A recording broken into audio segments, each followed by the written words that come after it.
to another episode of the Leveraging Gifts podcast. I'm your host, Anquilla Bello. Join us weekly as we explore the 6 pillars of success: faith, time, health, connections, money, and your genius. I believe that each of these pillars are gifts that we can leverage to aid us in creating a life filled with greater impact, influence, and income. So come along on the journey as we leverage our gifts.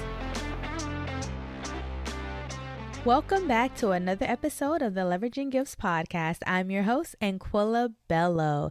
Hey friend, how are you? How has this past week been for you? For me, it's been interesting. It's been fun. I've had some downtime. It was FAMU's homecoming. So for those of you who don't know, I attended Florida Agricultural and Mechanical University. And this weekend was our annual homecoming. So I went to the parade, went out on campus, had a good time. It was really, really fun. But I noticed something about myself this weekend during the homecoming festivities. I noticed that I am not giving myself permission to live life.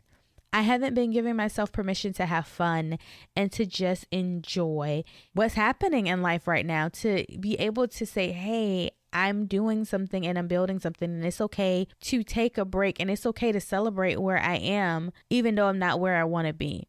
As I began to think about the fact that I couldn't fully just enjoy myself, I couldn't fully just relax, I felt like I needed to be doing something pertaining to the podcast or my business. I realized that I was putting out the wrong energy and I wasn't even celebrating where I was. And as I talked to a friend of mine about this concept, I realized that she was kind of in the same situation as well. She's building something right now. She's in her purpose phase and she wasn't giving herself permission to live and to have fun and to put away the work and to be in the moment.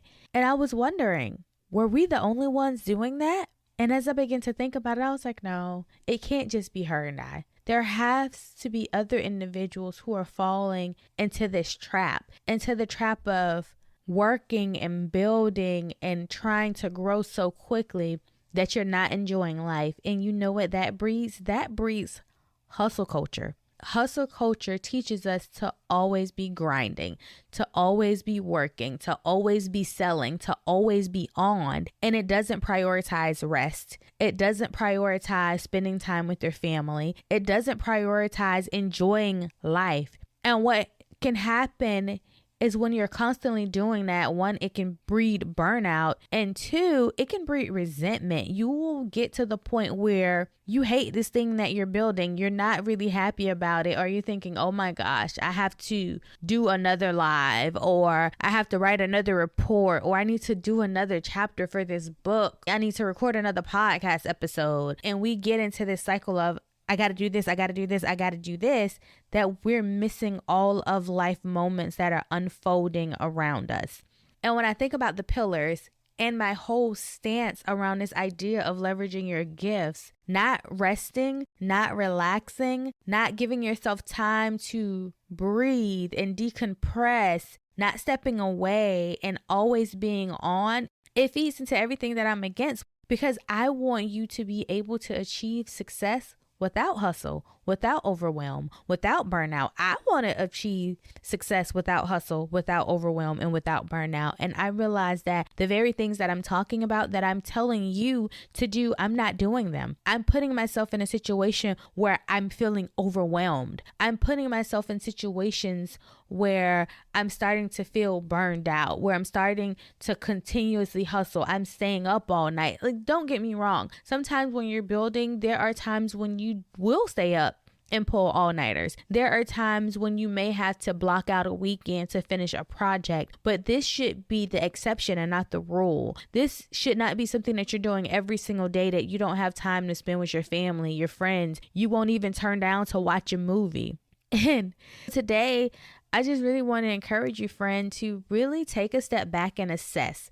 Assess your business, assess your goals, assess your time. How are you using your time? How are you using your hours? What are you doing? What does your capacity look like? Are you overextending yourself? Are you overworking? Are you taking time off? Are you putting away the laptop and taking a moment to watch a holiday Christmas movie? Are you going out to dinner with friends? Are you spending time with your parents, with your loved ones? When was the last time you read a good book for leisure? Whether you're into thrillers or romance novels or true crime dramas, when was the last time you did something that just filled your tank up, that gave you some joy and some happiness, that allowed you to just be without having to create, without having to be on, without having to pour out? When? Like, truly think about that. And if you can't think of something that you've done for yourself that just put a smile on your face, then reevaluate your time. Reevaluate your priorities. Reevaluate how you're approaching using your gift. Because the whole idea and the concept around leveraging these gifts, leveraging our time, leveraging our money, leveraging the thing that we were put on this earth to do is so that we're doing them with ease, so that they're happening from a place of flow and not from a place of force. And if you feel like you're forcing everything, or if you look back and you can see that everything is being forced, that you're not in alignment with anything and nothing is just flowing, then you need to go back to the drawing board and you need to reassess how you're spending your time. And you need to think about how you view leisure time. How are you viewing time off? I want you to go back and really take a moment with yourself and begin to journal around what does your ideal day look like. Your ideal day should not just be filled around pouring out. There should be some things that pour back into you. There should be some self-care elements. There should be some elements in there where you're spending time with family and friends. So think about that. Think about what it looks like for you. Think back to when you were a child and those things that brought you joy, that put smiles on your face, that made you feel happy and ecstatic, and see how can you incorporate those things into your life now? Where do you have space to incorporate those things? And are you giving yourself white space during the day? White space is time to sometimes just think, to just sit in silence, to just be quiet. Time for just you and your thoughts. Often we're doing so much creating and managing and operating and leading and navigating that we're not giving our minds the ability to rest and think. The ability to figure out, how do we see the world? How do I really want to live my life? What type of legacy do I really want to leave behind? That's what I want you to do this week, friend. I just want you to take a look at how you're spending your time and reevaluate it and come up with your ideal day and figure out how can you start to live based on what you wrote. Based on what would bring you happiness, what would bring you joy, and what would bring you fulfillment. How can you begin to organize your days around that?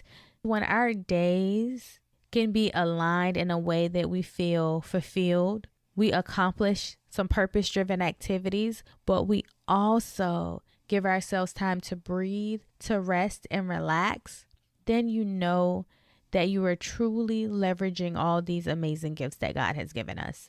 But if you're not doing that, if your days aren't laid out that way, you're not truly leveraging everything. And that's what we have to start doing. We have to realize how to begin to leverage, how to leverage our time. How do we leverage our money? How do we leverage our connections? How do we leverage our health? How do we leverage our faith? How do we leverage the thing that we were created to do? Because leveraging those things gives you space. It gives you time and ability to have fun, to have downtime, to have leisure moments, to have moments where you are out here and you are changing the world and you are transforming lives, but also to have moments where you're being refilled and replenished and you're making memories with the people that mean the most to you. And if you truly don't know what that looked like for you, let's talk about it. Shoot me a DM. Let's have a conversation. I may not know it all, but I got some resources. There are people and there are tools out there that can help you. I hope you found this episode helpful. And until next time, I want you to elevate your mindset, cultivate your faith, and leverage your gifts.